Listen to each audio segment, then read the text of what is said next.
Hi guys, আসসালামু আলাইকুম। সবাই কেমন আছেন? আশা করি যে যেখানে আছেন ভালো আছেন এবং সুস্থ আছেন। আমরাও কিন্তু বেশ ভালো আছি। আমাদের কিন্তু একটি পার্টি আছে আজকে, সেই অনুষ্ঠানে অ্যাটেন্ড হব। সেটা হচ্ছে আমাদের প্রিয় ভাগিনা সারা ভুইয়া, তার আজকে বার্থডে, জন্মদিন। সেই উপলক্ষে কিন্তু বাসা থেকে বের হয়েছি হাবিবাকে নিয়ে।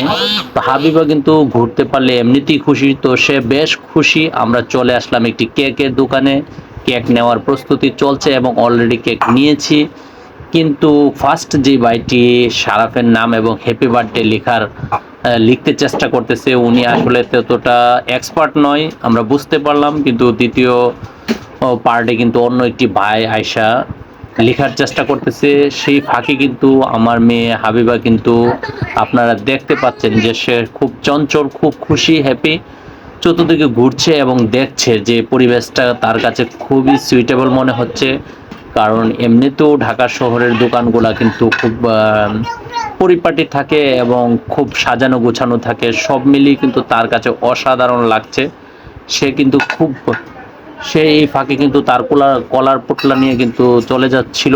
সে ভাবছিল আমার কলার পোটলা নিয়ে কেউ নিয়ে যায়, তার জন্য কিন্তু খুব হাতের মধ্যে জোরু করে ধরে রাখছিল।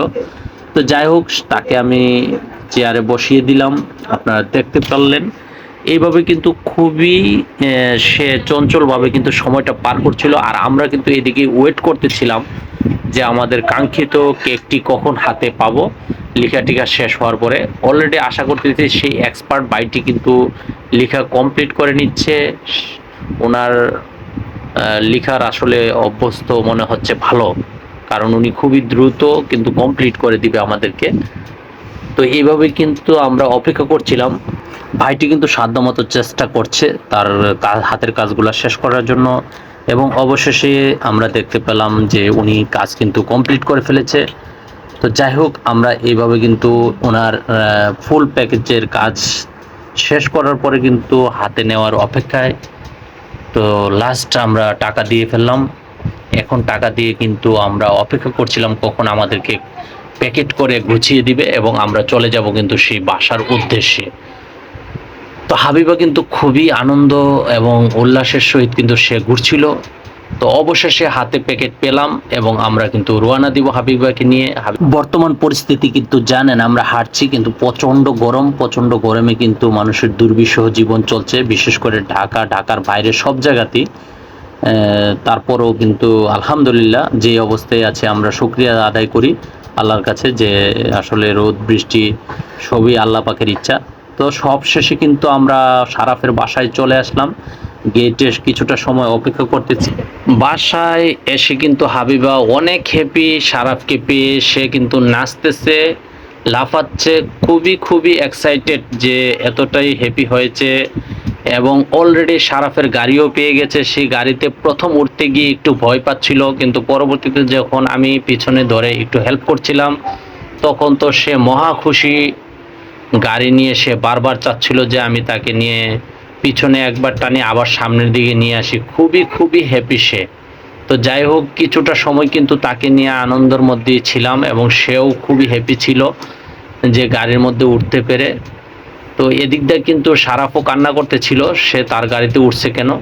যাই হোক, সব মিলিয়ে কিন্তু অসাধারণ ছিল। এবার কিন্তু আমাদের যেই কাঙ্ক্ষিত বার্থডে সেটার আয়োজন কিন্তু চলতেছে, বিশাল আয়োজন। তার মধ্যে কিন্তু বিশাল আয়োজনের মধ্যে কিন্তু বেলুনগুলা ফুলাচ্ছি আমি। তো আসলে পারিবারিকভাবে এই আয়োজনটি করা তেমন কিছুই না, যদিও বলছি যে মহা আয়োজন চলতেছে, আসলে তেমন কিছুই না। সাদামাটাভাবেই কিন্তু আমরা সেই আয়োজনটি করার চেষ্টা করতেছি। শারাফ ও হাবিবা কিন্তু এই বেলুনগুলো দেখে তারা খুবই খুবই মহা খুশি। তারা কিন্তু বেলুনগুলো নিয়ে হাতাহাতি, লাফালাফি, খুবই খুবই কিছুটা সময় কিন্তু তারা খুবই এক্সাইটেড ছিল এবং বাতাসের সাথে সাথে বেলুনগুলো উঠছিল। সব মিলিয়ে কিন্তু খুবই অসাধারণ ছিল। তো যাই হোক, এই ছোট আয়োজনটির মধ্যেও কিন্তু আমরা অনেক আনন্দ করেছি। বেলুনটি ফুলিয়ে একটু কিন্তু পরিপাটি করার চেষ্টা চলতেছে। যাই হোক, এই দায়িত্বটা কিন্তু আমি হাতে নিয়েছি এবং পাশাপাশি অলরেডি কিন্তু আরেকজনও হেল্প করেছে। ছোট এক বাবু কিন্তু আমাকে হেল্প করেছে। সব মিলিয়ে অসাধারণ ছিল। রুমটিকে একটু আপনাদেরকে দেখালাম। তো এখন কিন্তু আমাদের সেই কাঙ্ক্ষিত সময় চলে আসছে, কেক কাটার সময়। কি এই কে এনেছে রে? হ্যাপি বার্থডে সারাপ লেখা জীবনে, সারাপ লেখা। ও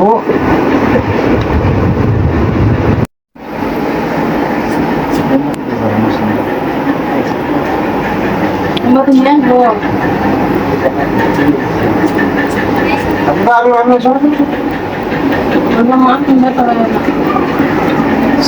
দাদা দাদা দাদা দাদা Wow, yung ba tingin best?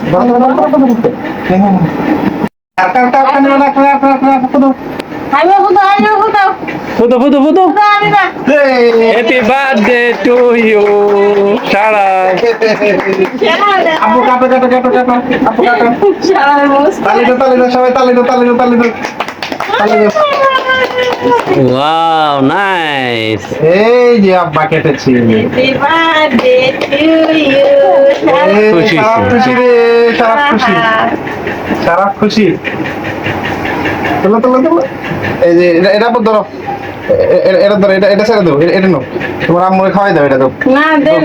Ano kan? খা না, এই যে ধরো ধরো ধরো, Ano kan? আব্বা ধরো, এই যে এই যে এই ছোট আয়োজনটির মধ্যে দিয়ে কিন্তু আমরা আসলে জিনিসটা ছোট হতে পারে, কিন্তু এই ছোট বাবুদের এবং পাশাপাশি কিন্তু আরো ছোটরা গেস্ট আছে, তো সব মিলেই কিন্তু অসাধারণ ছিল এবং খুবই আমরা এক্সাইটেড, অনেক উপভোগ করেছি। এবং কিন্তু এখন কেক খাওয়ার পালা, আপনারা দেখতে পাচ্ছেন যে সবাই কিন্তু মিটি মিটি করে চাপা চিবিয়ে খাচ্ছে, খাবার কিন্তু চলছে সবার, খুবই টেস্টি কেক। তো আসলে আমি ভিডিও ম্যান থাকা সত্ত্বে কিন্তু আসলে আমি বারবার চাচ্ছিলাম কখন আমার হাতের মুঠোয় সেই কাঙ্ক্ষিত কেকটি আসবে আর কখন আমি খাবো।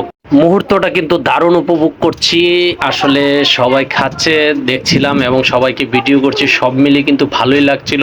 আর এদিকে কিন্তু সারাফ কিন্তু বেশ উপভোগ করছে, তার বাবাকে নিয়ে সে বারবার কেকগুলা কাটছে এবং দেখতেছে এবং সে কিন্তু চুপচাপ সবার দিকে তাকাচ্ছে যে আসলে সবাইকে কেক দিচ্ছে, সেও কিন্তু খুবই খুবই এক্সাইটেড এবং যদিও কথা বলছে না কিন্তু দারুণ উপভোগ করছে। এদিকটা কিন্তু হাবিবও কিন্তু কেক খেতে চাচ্ছে না, কিন্তু সবাইকে সবাই যে খাচ্ছে সেটা কিন্তু দেখছে সে বারবার।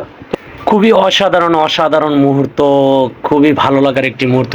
যাক, অবশেষে কিন্তু আমার হাতে কেক পৌঁছালো এবং আমি কিন্তু খাচ্ছি, খুবই ভেরি ভেরি টেস্ট। ওয়া না খেতে পারলে তো বুঝতাম না, very very test, wonderful moment. আসলে এই মুহূর্তে আসলে খাওয়ার পালা, সবাইকে একটু ভিডিও করে নিচ্ছিলাম কারণ আমি পিছনে থাকতে থাকতে কিন্তু ক্লান্ত।